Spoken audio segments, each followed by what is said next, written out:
con María Clara Escobar para que nos haga sus comentarios desde Colombia. Muchísimas gracias, María Clara. Gracias a ustedes, muy buenos días. ¿Me oyen bien? Ok.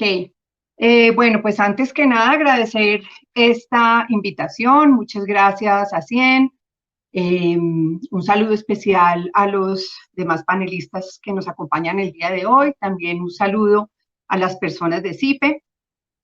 Y bueno, yo les voy a contar principalmente las medidas que ha tomado el gobierno del presidente Duque para afrontar esta crisis y me voy a enfocar mucho en las medidas a nivel económico. Solo para contarles algunas generalidades, digamos que el presidente Duque ha mantenido un grado alto de gobernabilidad, sus niveles de popularidad están altos. Esta crisis, digamos que toma a Colombia en un momento muy complicado. Primero, porque el año 2019 fue un año con unas tasas de crecimiento importantes. En el 2019 Colombia creció un 3.3% y las proyecciones que había para el año 2020 eran de alrededor de 3.7%. En algún momento se dijo que Colombia podría ser el país con mayor crecimiento en la región. Entonces, esta crisis, digamos que le pega muy duro al país, pues, por supuesto, por el confinamiento y por todas los problemas que genera el COVID-19, pero adicionalmente, pues las exportaciones colombianas de petróleo representan un porcentaje de más del 50% en la economía colombiana y el petróleo representa más o menos alrededor del 8% del PIB. Toda esta crisis y la caída en los precios internacionales del petróleo también es un factor que hay que considerar a la hora de mirar la economía colombiana en la actualidad. Hay estudios que dicen que esta crisis puede significar una contracción de la economía en el año 2020, no inferior al 2.7%. Se han hecho, digamos, estudios y proyecciones económicas basado en 3 escenarios. Digamos, un primer escenario en el que el confinamiento dura hasta mediados de mayo. Un segundo escenario en el cual termina el confinamiento a mediados de mayo y se retoma posteriormente antes de finalizar el año. Y un tercer escenario en el cual la recuperación económica es muy lenta para el segundo semestre. Esto para decirles que en términos generales estos 3 escenarios muestran unas caídas en el PIB entre el 2.7 y en el peor de los escenarios del 7.9%. Otro indicador muy preocupante es el desempleo. En estos 3 escenarios se cree que la tasa de desempleo, que actualmente en Colombia está alrededor del 10%, en el mejor de los casos puede aumentar a un 16% y en el peor de los casos o de los 3 escenarios puede aumentar un 20.5%. Pues tenemos, me imagino que al igual que todos los demás países, un dólar disparado, un gasto público disparado.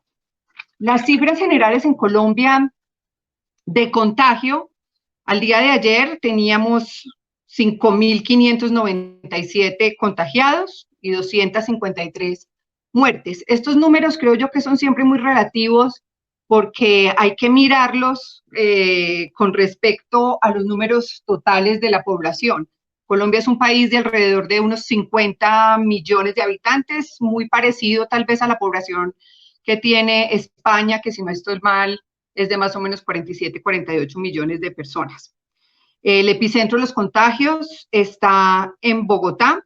Nuestro confinamiento comenzó el día 24 de marzo, inicialmente iba hasta el 26 de abril, ahora fue extendido hasta el 11 de mayo, pero los mayores de 70 años y los colegios, escuelas, universidades van hasta el 31 de mayo. Creemos que esto puede ser extendido.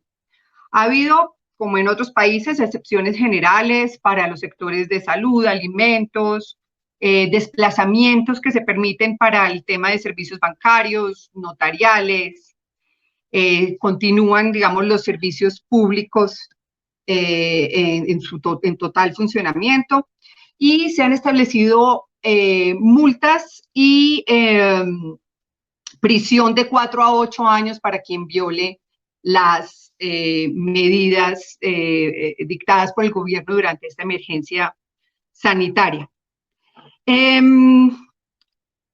También ha habido medidas como el pico y placa por número de cédula, digamos par e impar, para que puedan salir las personas, una persona por unidad familiar, a hacer mercado o a poder salir, digamos, a hacer las diligencias más importantes. Y el día de ayer se empezó a, digamos, flexibilizar el confinamiento, dado que se permitió que el sector de la construcción y el sector manufacturero comenzaran a operar, claro, por supuesto, con unas medidas muy estrictas en temas de protección a la salud y, por supuesto, digamos, con unos horarios extendidos en diferentes turnos de trabajo. Por ahora parece que la cosa va bien, vamos a ver cómo evoluciona. Solo para mencionar, ha habido, y podemos hablar de eso luego, no sé, pero podemos hablar un poco sobre cómo, por lo menos en Colombia, se ha aprovechado mucho toda esta crisis del COVID para hacer, digamos, políticas. Se ha politizado la situación, ha habido tensiones entre el presidente de la República y la alcaldesa de Bogotá, y pues creo que eso es bastante desafortunado. Las principales medidas rápidamente que ha tomado el gobierno. Entonces, a los trabajadores formales que sean despedidos se les otorgará 2 salarios mínimos por el periodo de 3 meses. Se autorizó también el retiro de las cesantías de aquellos quienes pues las tienen en fondos privados. Se han dado medidas sociales importantes como la creación y adecuación de refugios para los habitantes de calle. Los programas escolares de alimentación continúan, se llevan los alimentos a la casa de los alumnos que no pueden asistir a clases, por supuesto. Todo el sistema penitenciario, pues se declaró el estado de emergencia carcelario y se ha autorizado la salida del sistema de aproximadamente 4.000 presos, obviamente aquellos que tengan más de 60 años, madres gestantes, con hijos de menores de 3 años, responsables de delitos que respondan por penas de hasta 5 años, que ya hayan cumplido el 40% de su condena, digamos, con algunos requisitos. Se han modificado los plazos para la presentación de las declaraciones tributarias, el impuesto de renta, los impuestos a las ventas, el IVA, los activos en el exterior, el impuesto patrimonio, etc. También se impuso un impuesto de solidaridad por el COVID-19, en el cual durante 3 meses los trabajadores tendrán que aportar recursos con una destinación específica para la inversión social en la clase media vulnerable y en los trabajadores informales. Serán unos rangos salariales, dependiendo de los niveles salariales, entre el 15 y el 20%. Se han también, digamos, aumentado, escalado los ritmos, pues el ritmo de violencia, los índices de violencia intrafamiliar, abuso sexual, abuso a menores, y entonces el gobierno ha dispuesto de varias líneas telefónicas de atención a estos casos. Me quiero concentrar ahora en el gran problema, o digamos el problema más grave para la economía colombiana, y es el que tiene que ver con el crédito, el otorgamiento de los créditos. La estrategia en general en Colombia ha consistido en reprogramar las obligaciones tributarias y las cotizaciones para fiscales, son las que se pagan para salud, pensión, cesantías, que son divididas entre trabajadores y empleadores.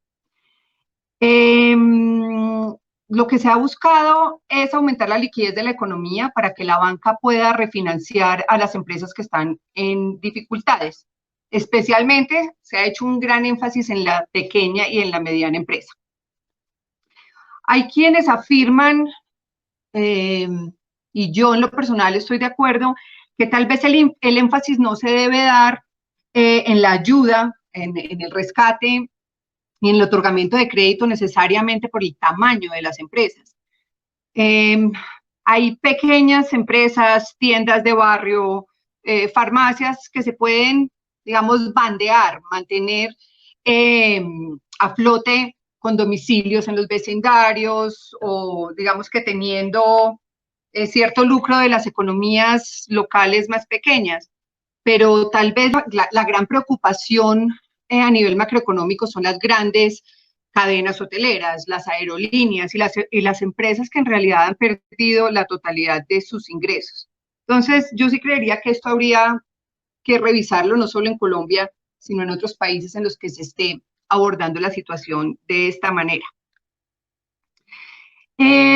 Además, también existe el problema de que muchas empresas a las que se les están ofreciendo créditos, pues no les hace ningún sentido endeudarse más cuando pues parece que su destino es pues irse a la quiebra. El gobierno ha planteado, digamos, la gran estrategia para el otorgamiento de créditos a través de Bancoldex, que es el banco de segundo piso, un banco de segundo piso.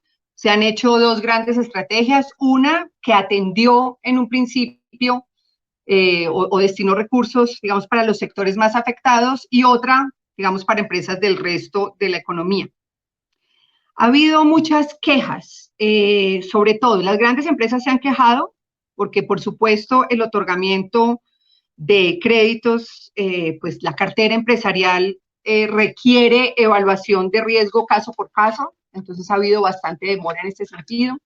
Y pues los más pequeños, por ejemplo, ACOPI, que es la Asociación Colombiana de Pequeñas y Medianas Empresas, pues dicen que se le está dando prioridad a la gran empresa, que los recursos ya se han agotado y que hay unos, digamos que se han aumentado los grados de perfilación del riesgo y esto también ha generado problemas para el acceso al crédito. Los bancos en general, y creo que esto también sucede en otros países, pues no gozan de altos niveles de popularidad. La banca es bastante impopular también en Colombia y hay muchos sectores que están haciendo llamados a la declaratoria de moratoria generalizada de las deudas con el sistema financiero. Esto es sumamente peligroso. No podemos transferir el problema de los deudores a los ahorradores y pues definitivamente pondría a la banca colombiana pues, en peligro. El gobierno también ha trabajado o le ha dado la ayuda a las empresas colombianas a través del Fondo Nacional de Garantías, a través del otorgamiento de garantías estatales de hasta el 90%. Esto también puede ser preocupante en la medida en la que puede fomentar la cultura del no pago. Ya durante la crisis en 1999 y años posteriores sucedió. Y lo que uno podría pensar es que cuando el Estado garantiza casi todo, pues la gente, los deudores pueden pensar, pues entonces que el Estado responda por todo. Hasta el momento se han otorgado alrededor de 7 millones, se han refinanciado, perdón, alrededor de 7 millones de créditos y se han concedido alrededor de 3.500.000 nuevos préstamos en el sistema. Es muy preocupante la situación de liquidez de las empresas. Las empresas tienen recursos para atender sus pasivos corrientes, digamos que los estudios muestran que tendrían esta liquidez por alrededor de 15 días, y si usaran su caja exclusivamente para el pago de salarios, podrían resistir hasta 47, 50 días. Entonces es una situación sumamente preocupante. El, el gobierno, el Ministerio de Hacienda tenía, digamos, prenegociada una línea de crédito flexible con el FMI que se otorga para países que tienen buenos desempeños económicos, y es una línea que se otorga, digamos, para afrontar los choques externos de las economías.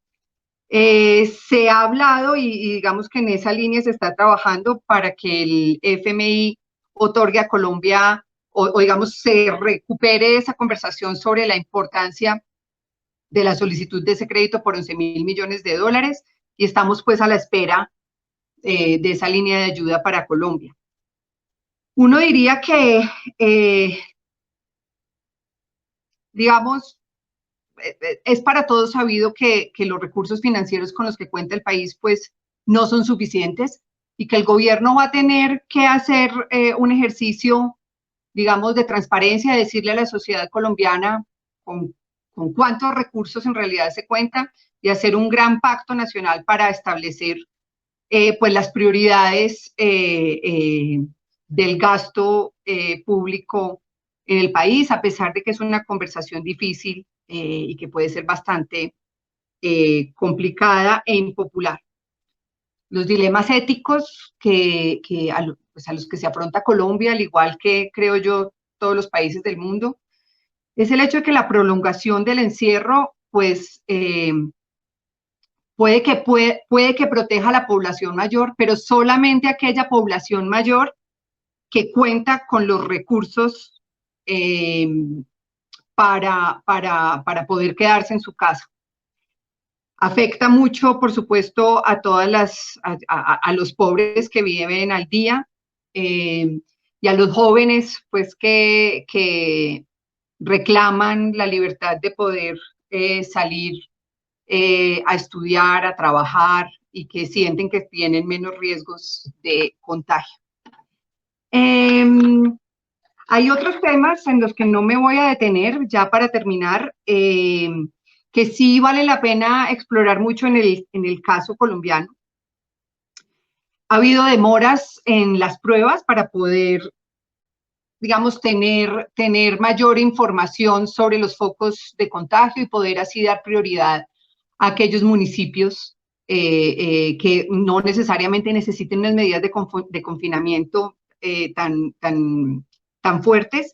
Hay otro tema y es que Colombia, con el grado de confinamiento o el tiempo de confinamiento que tiene hasta ahora, ha logrado mantener una buena capacidad hospitalaria, es decir, no ha colapsado ni ha estado en riesgo inminente de colapso la capacidad hospitalaria. Eso es bastante bueno. Y hay un tema que definitivamente pues, nos preocupa mucho en el país y es nuestra frontera con Venezuela y una población migrante de ida y vuelta. Ahora con el COVID, de hecho, que teníamos una migración de más de 1.500.000 venezolanos en el país y mucha población en tránsito. Digamos que ha habido muchos venezolanos que han regresado a Venezuela y que uno puede esperar que en algún momento pues se devuelvan a Colombia cuando la situación económica y la posibilidad de trabajar regrese. Entonces ese tema de Venezuela pues es bastante complicado, tenemos una frontera muy grande con este vecino y pues creo que ese es un factor también muy importante que a veces se deja de lado al hacer el análisis de lo que pueda suceder el resto del año con el COVID en Colombia. Gracias. Muchísimas gracias, María Clara. Te agradecemos la presentación.